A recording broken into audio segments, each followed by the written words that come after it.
Let me tell you a story. Not just any story, but the kind of revenge tale that warms your soul like a shot of espresso laced with vindication. A story where privacy gets weaponized, drones earn their wings, and a woman named Brenda learns that sometimes the neighborhood pool party comes with unexpected advertising. I'm Marcus, 32, professionally invisible. I make my living as a privacy professional, which is a nice way of saying I specialize in photography that doesn't want to be found, or does, depending on the client. Witness protection? Been there. Corporate surveillance? Done that. A discreet record of a shady politician's secret yacht trip? You didn't hear it from me. Years of dodging cameras and scrubbing metadata have bought me a decent life. A modest home in a quiet cul-de-sac. A backyard pool. A deck where I could finally consider trying out the suburban dad aesthetic, flip-flops, grill tools, maybe even yell hot enough for you. Unironically. Enter Brenda. Now, Karen might be the meme, but Brenda is what happens when a Karen takes Pilates, learns passive aggression as an art form, and inherits a house from her unsuspecting parents.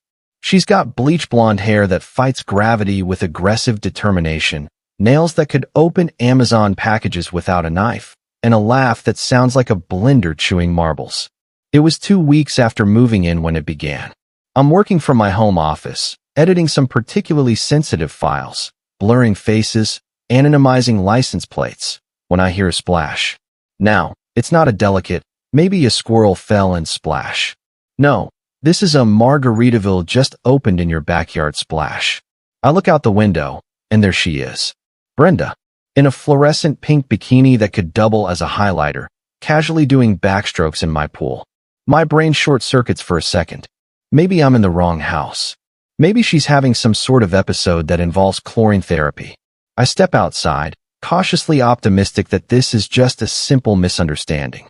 Excuse me, I call out, with the polite tone of someone who isn't quite sure if they're about to get sued or featured on TikTok. That's my pool. She stops mid-stroke, stands up in the shallow end like she's filming a shampoo commercial, and says, without irony, "Oh, don't be silly. The previous owners always let me use it. It's practically a neighborhood tradition." A tradition?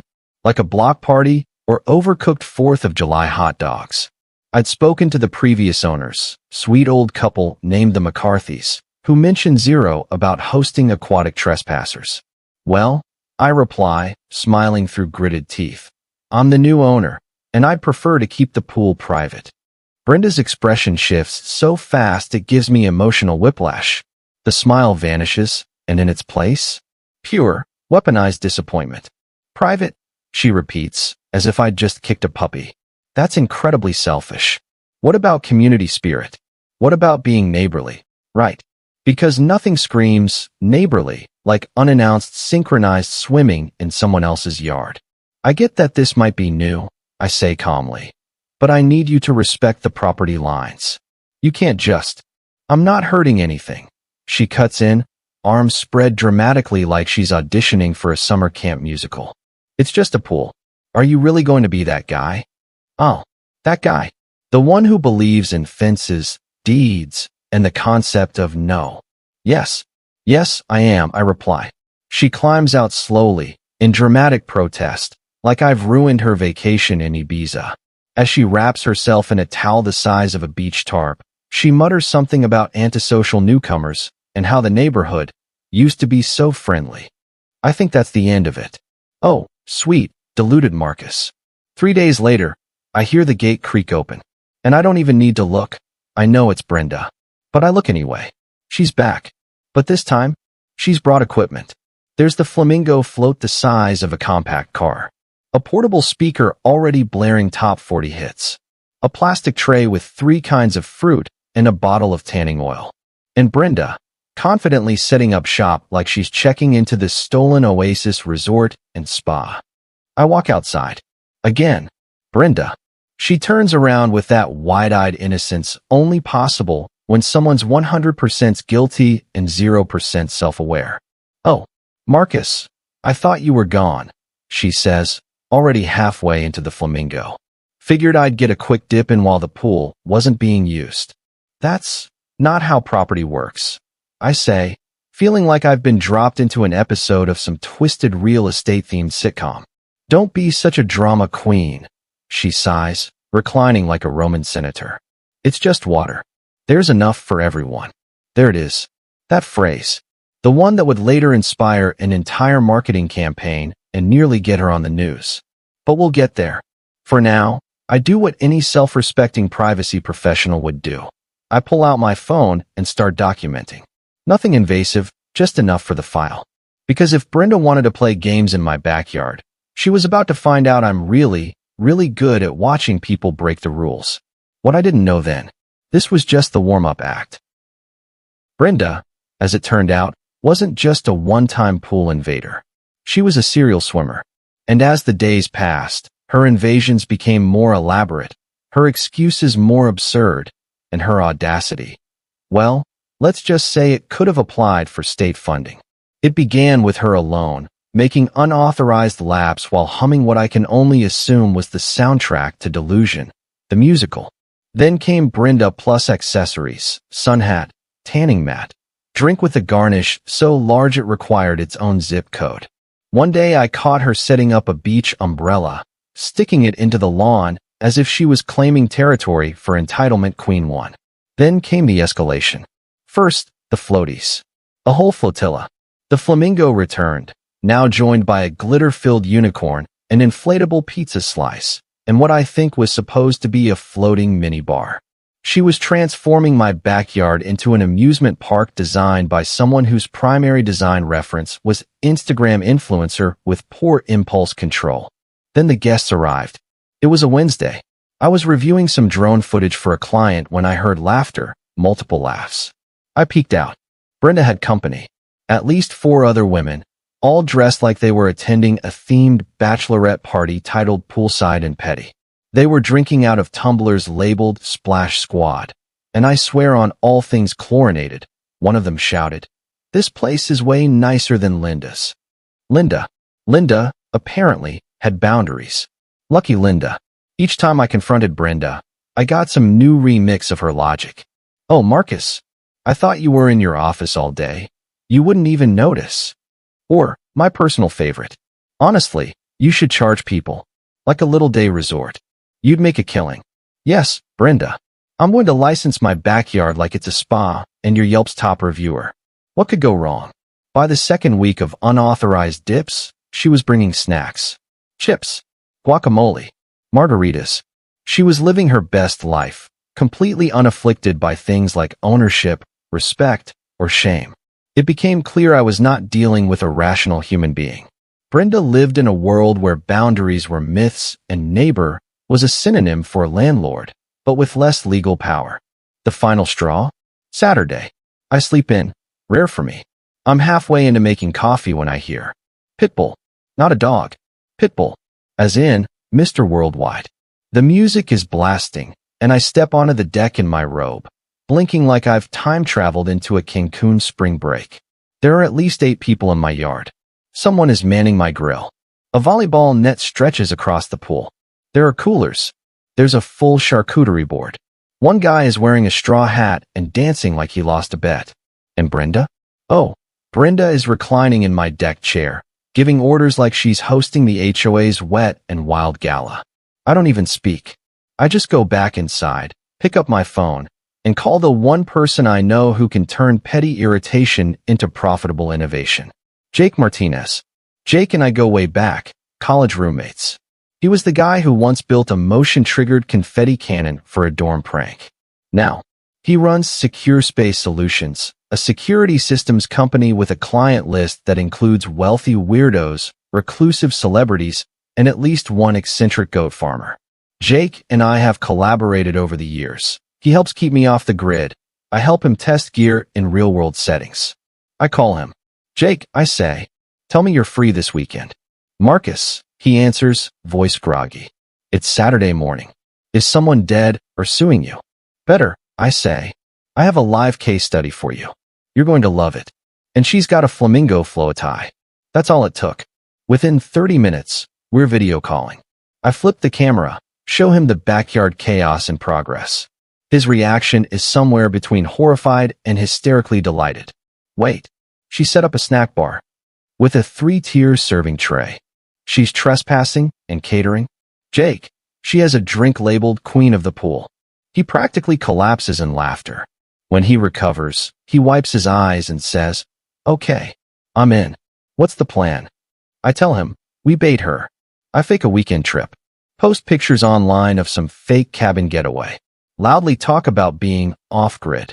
And while she thinks I'm gone, Jake sets up a full surveillance network, motion sensors, night vision cameras, and a drone that would make the NSA blush. The goal? Catch Brenda in action. Not just for legal backup, but for something far more satisfying. To turn her into the unwilling star of Jake's new security campaign. Secure space. Because sometimes the threat is wearing a flamingo floatie. Jake's eyes light up. I love this. A real-life intrusion caught with real-time tech. She won't just be a trespasser. She'll be a cautionary tale. We finalized the setup plan. He's bringing cameras, his new micro-drone prototype, and, because Jake is Jake, a sound-capturing parabolic mic for bonus audio. We agree to launch the operation the following Friday. Jake will set up everything. I'll pretend to leave town. And Brenda? Brenda's about to get promoted to security system spokesperson. Friday afternoon. I stand in my driveway, suitcase in hand, making sure to loudly tell my non-existent cousin over the phone that I'll be off-grid for the whole weekend at that mountain cabin with zero reception. I even toss in an exaggerated sigh about finally disconnecting. Brenda, bless her predictable soul, is peeking through her blinds like it's a neighborhood sport. I give her a polite wave. She waves back, slowly, calculating. Perfect. As I drive away, around the block to park at a friend's place, I can already feel the anticipation humming like Jake's drone prototype. Speaking of which, Jake is stationed at his command center. 3 laptops, 5 monitors, and enough blinking lights to make NASA jealous. He's practically vibrating with excitement. You know, he says, sipping Red Bull like it's fine wine, I should be paying you for this. This is the best product demo we've ever done. Brenda's doing the marketing. I'm just providing the stage. I reply. By Saturday morning, everything's in place. Jake's hidden cameras cover every angle. The pool, the deck, the gate, the grill. His motion sensors are live. The drone, a sleek little black flyer with a gimbal-mounted 4K camera, is poised on the roof like a hawk waiting to swoop. At exactly 9:23 a.m., the sensors ping.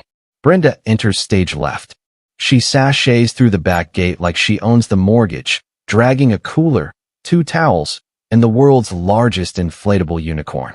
She's wearing a lime green bikini that appears to be held together by optimism and a dream, and sunglasses that block out both UV rays and reality. Jake leans in. Showtime. We watch as Brenda sets up camp. Deck chair? Claimed. Bluetooth speaker? Synchronized. Drink? Garnished with a lime and what appears to be a miniature flamingo umbrella. But wait, there's more. Over the next 45 minutes, the rest of her uninvited entourage trickles in. Gladys from 2 doors down arrives with a folding table and what looks like homemade sangria. Cheryl, the overly peppy dental hygienist, hauls in pool floats shaped like avocados. Some guy I've never seen before shows up in cargo shorts and a speaker system large enough to DJ a wedding. Jake adjusts a camera angle. This is gold. Every suburban nightmare rolled into one video feed. By noon, the backyard looks like a Pinterest board gone rogue. Brenda's now in full hostess mode, passing around snacks and barking grill orders like she's running a 5-star resort. Oh my God, Jake says. She's giving a tour of your shed. Sure enough, she's leading someone around the side of the house, opening the shed door, pointing things out like it's part of an open house. I hear her say, "Oh, he never uses this stuff. I told him I'd help keep it clean." I'm halfway through screaming into a throw pillow when Jake grabs my shoulder. Wait, look. Brenda, goddess of Gaul, has now entered the pool with a foaming hair mask on. She's floating atop the unicorn like Cleopatra on vacation, sipping a drink and monologuing into her phone. Marcus is so uptight, she says. Like, no offense, but who needs privacy in the suburbs? It's not like he's hiding bodies. Jake laughs so hard he chokes.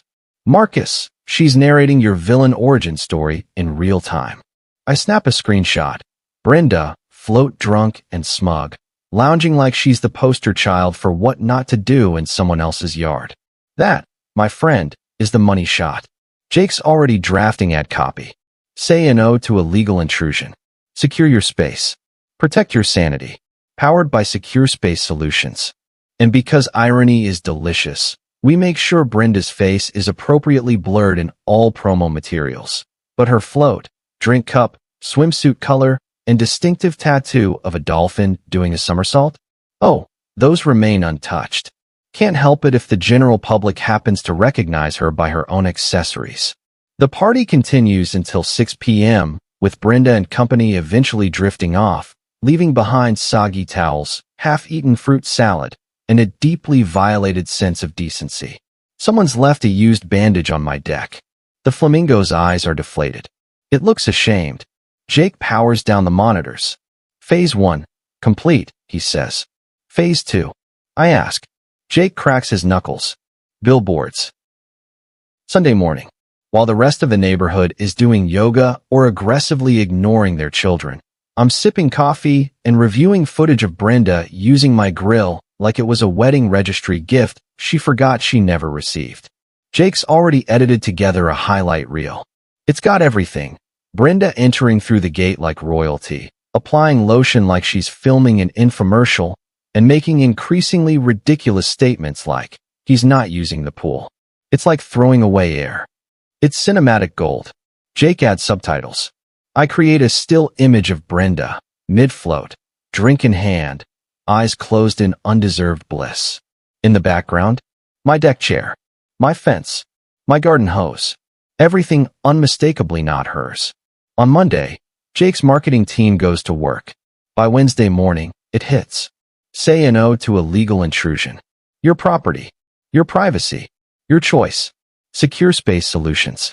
The billboards go up across the city. High-traffic intersections, residential zones, near gyms, and just, oh so coincidentally, across from one very specific kitchen window. Brenda's. Imagine her face, pulling open the blinds that morning, cradling her organic morning smoothie, ready to judge someone's lawn length, and bam. 20 feet of karmic justice staring back at her in 4K print resolution.